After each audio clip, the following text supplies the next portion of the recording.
Hey, good morning, everybody. 3 weeks down into our virtual learning. Can you believe it? At the haircut stage, it's getting desperate. Hope you're all doing very well and you're staying safe and staying healthy and you're managing all this stuff. You know, I know it's a hard time right now, but hey, we're surviving. Soon the sun's coming out. It's going to get warmer. We'll get outside. I just want to make sure that you if you have any questions, please email me. I've been getting some emails and some contacts. You're managing the information. I'm trying not to give you too much right now with the energy systems. Kind of what we're looking at is trying to figure out how the three systems, really there's four. You got that ATP that's already in the muscle. Then you have the creatine phosphate, which is the next step, which is kind of we store creatine phosphate in our muscle. So it's kind of the next quick go-to, but it only lasts a really short period of time, max 7 to 10 seconds. Then the next stage is really going into, burning sugars. And that can last, anywhere up to minute 30 to 3 minutes on a hard situation, because that's kind of brutal. And then we start to burn fats, and that can go from, 3 minutes as long as you can go. I'm going to try to put together a little thing with heart rate and understanding on how we burn certain fuels during certain stages and how come they don't last very long. How you can sprint really fast for a short period of time and all of a sudden you start to die out because you run out of ATP, you've run out of creatine phosphate, and you haven't been able to produce more ATP fast enough when breaking down sugars, so you basically shut down. It's like watching those little elementary track and field meets.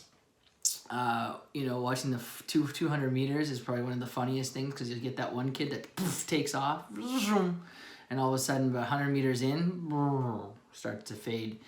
And if you pace yourself right, you'll be able to maintain a faster speed for a longer period of time, as opposed to a really fast speed for a short period of time. For any of my athletes out there that can do 400, 800 meters is probably the worst range, because it overlaps between ending creatine phosphate, starting to burn sugars. But then when you burn sugars, what's our dreaded enemy? Lactic acid. All right, if we can get lactic acid out of our system or buffer it, for my chem people, that allows us to maintain that in that kind of workload, power output speed, whatever you want to call it, for a longer period of time. But it's that accumulation of lactic acid that kind of is a reflection of what's going on in our system. And if we accumulate it and we don't get rid of it, we're going to start to slow down our ATP production, and then therefore slow down our speed or decrease our force, or whatever you want to relate it to. So I always use this analogy of being on a canoe or on a boat that's leaking. If the water coming in is representative of lactic acid, and you bailing the water out is kind of representative of you buffering or removing lactic acid. If you're working at a workload that is bringing water in or lactic acid in, but you're removing it fast enough, you can continue at that workload. If the water starts to come in too much and you can't get rid of it, your boat's going to sink. And if you've ever done an exercise or a bout of exercise like that where you're sinking, it's brutal and it's painful, and very few people get to that point, because psychologically we think it's way too hard and we're like, done. But I think the video that I'm going to show you right here.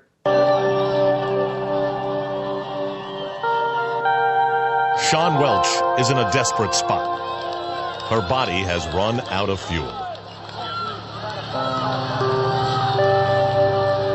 No calories to burn. Systems shutting down. The legs are there, you just can't feel them. The eyes still see, but through a gauzy veil of delirium.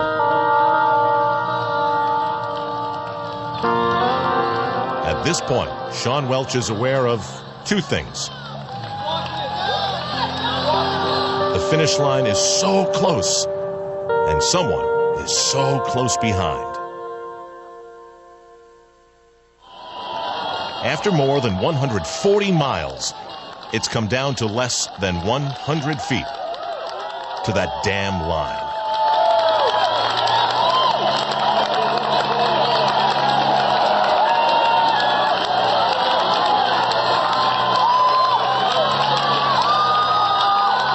Just yards behind, her stalker appears. It's Wendy Ingram.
Their bodies were obliterated, but the spirit held firm.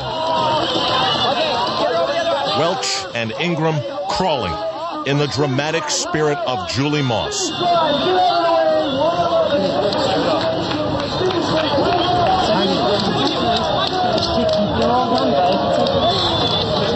In a battle for 4th place. You did unbelievable, Shelly. Unbelievable.